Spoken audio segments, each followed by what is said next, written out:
Good morning, my brothers and sisters. Welcome to episode number 25 in the book of Ephesians. We're in Ephesians chapter 4 today. We're going to do verses 20 through 24 in just a second. I'm going to title today, Small Steps, Great Renewal. That is, he's going to give us steps that we can do to enact a great renewal. This is one of the great practical truths of the spiritual life.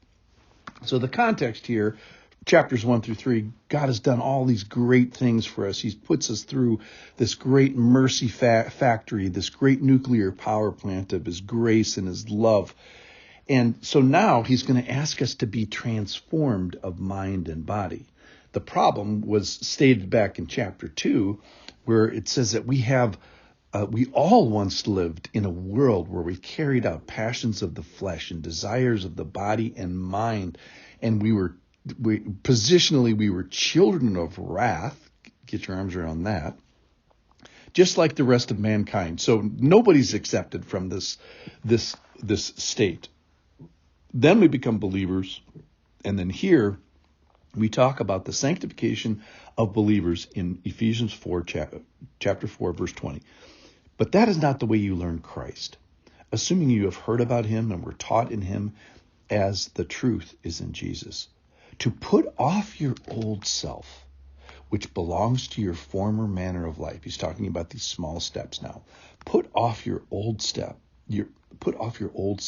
which belongs to your former manner of life and is corrupt through deceitful desires, and to be renewed in the spirit of your minds, and to put on the new self, created after the likeness of God in true righteousness and holiness. So he talks about the body, putting off and putting on, and he's talking about renewing of the mind. And this is the sacrifice of our mind and body. This reminds me of Romans chapter 12, where we talked about sacrifice costing you something. We went all the way back to David and established that. And we said that Romans 12, 1 and 2 was the most expensive passage in the Bible because of all the costs. That is, the sacrifice of your mind and sacrifice of your body cost you something. So the transforming of your mind and the transforming of your actions cost you something. So you don't get to do what you want to do. You don't get to have any type of behavior of your tongue or your attitudes or your money or your zipper. You don't get to be tossed around by any doctrine or wind of thinking. So the first response that I get to this passage today is, wow, the costs are high. But then, hey, let's not forget that we get a kingdom. We get an inheritance. We get a relationship. We get an indwelling. We get forgiveness for all sins. We get eternal life. So let's participate in this. Our feet are in the butter tub. Let's act like it. All right, so the passage today is very practical in the sense that these small steps are of two categories. One is our mind and one is our bodies. The number one is to be renewed in our minds, and that is put on a new way of thinking, that is you with Christ on board. Similarly, in the body is put off the old self, that is you without Christ, something that belongs to your former life, something you could say, hey, I used to be like this, and to put on a new self, that is you with Christ. So we're created after the likeness of God. In a sense, it says here that we're supposed to be godlike. I'm going to use a small g in saying that. We're supposed to be godlike, or that means we're supposed to have this family resemblance to God in righteousness, knowing what God did for us personally, and in holiness. And yes, I hear that the standard is very high. We have to change our mind and change our behavior, and that is, in a sense, it's the hardest thing in the world. You may have tried to lose weight, start a discipline, start a new way of thinking. But let's remember, this cost God everything. This cost God the death of a son, the death of a part of the Trinity. It cost him coming down from heaven and putting aside godliness. It cost him becoming sin who knew no sin, 2 Corinthians 5:21.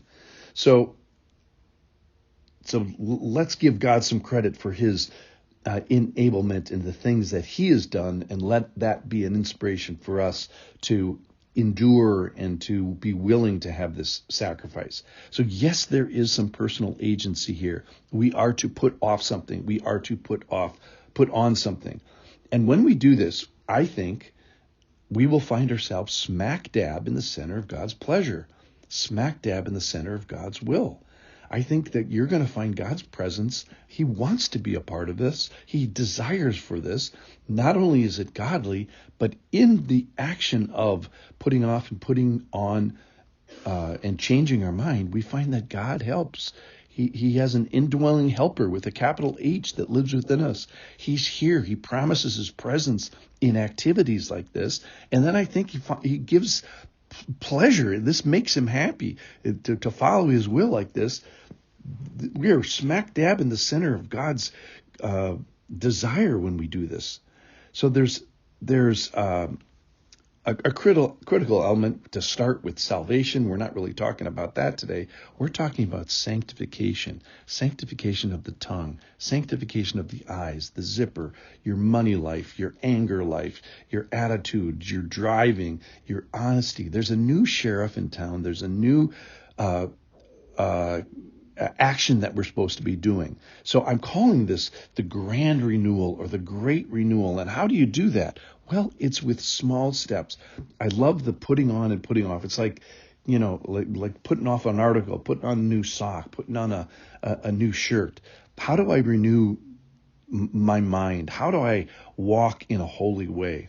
I think this passage tells us that it is with small steps. So in that sense, I think it's encouraging that you put off and put on stuff, one item at a time. And I think then the other thing I just want to leave us with is that in this activity of putting off and putting on and renewing our mind, that we find that God is helping us, that we find that God is here, he's present, and that this makes him happy.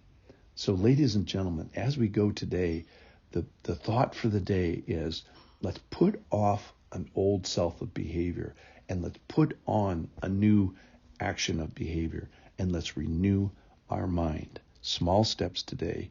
How do you climb Mount Everest? One step at a time. How do you get a godlike life?